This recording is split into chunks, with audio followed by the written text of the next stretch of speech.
It's Wednesday, August 28th. I'm Lucie Steiner. And I'm Sam Seder. Which of these stories will you be talking about today?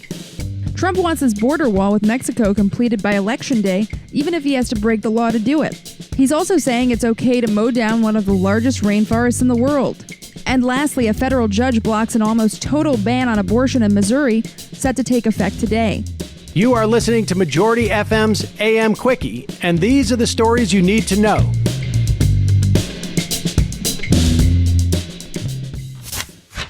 The Washington Post is reporting that Donald Trump has directed aides to fast-track billions of dollars worth of construction contracts, aggressively seize private land, and disregard environmental rules so he can complete 500 miles of border wall before the 2020 election. Sources say Trump has promised aides that he'll have their backs if they have to use eminent domain or, break some laws in order to get the barriers built quickly, telling them, quote, "Don't worry, I'll pardon you."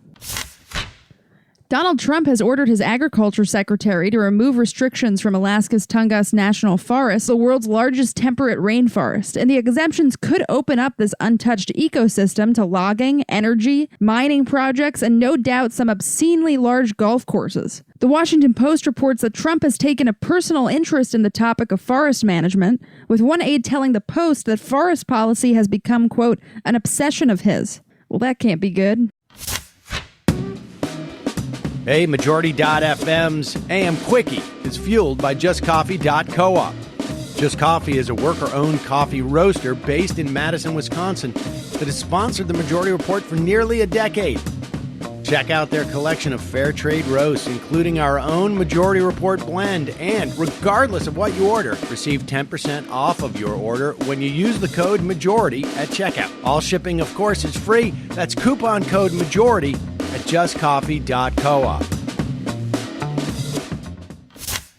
The Hill reports that a federal judge on Tuesday temporarily blocked a Missouri law banning abortions after 8 weeks, one of the most restrictive proposals nationwide. The law, which included no exemptions for rape or incest, because of course it didn't, was signed by Republican Governor Mike Parson in May and was set to take effect Wednesday. The ACLU and Planned Parenthood, who filed the challenge, noted that many women do not know they are pregnant at 8 weeks and that the law functioned as an outright abortion ban. But they're not just doing this to torture women. Similar laws in Mississippi and Kentucky have been blocked by the courts this year as state legislatures and governors pass abortion restrictions in an attempt to get the Supreme Court to revisit Roe v. Wade.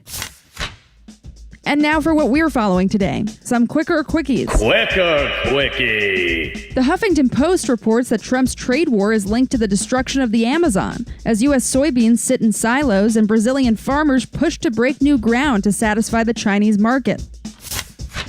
NBC News is reporting that the White House is funneling millions of dollars of FEMA disaster relief funds to ICE in order to detain 50,000 immigrants at once. CNN reports 2 senators have been denied visas to Russia in what appears to be a retaliatory move on the part of the Kremlin. Ron Johnson, a Republican, and Chris Murphy, a Democrat, were scheduled to travel as part of a congressional delegation to Russia next week. And Donald Trump seems to be a little worried about Elizabeth Warren, tweeting last night that he thinks the media is inflating the crowd numbers at her rallies. Quicker Quickie. That's it, folks. Thanks for listening to Majority.fm's AM Quickie. Sam? Hey, thank you, Lucy. Don't forget to check out the Majority Report today at noon or later, wherever your podcasts are found.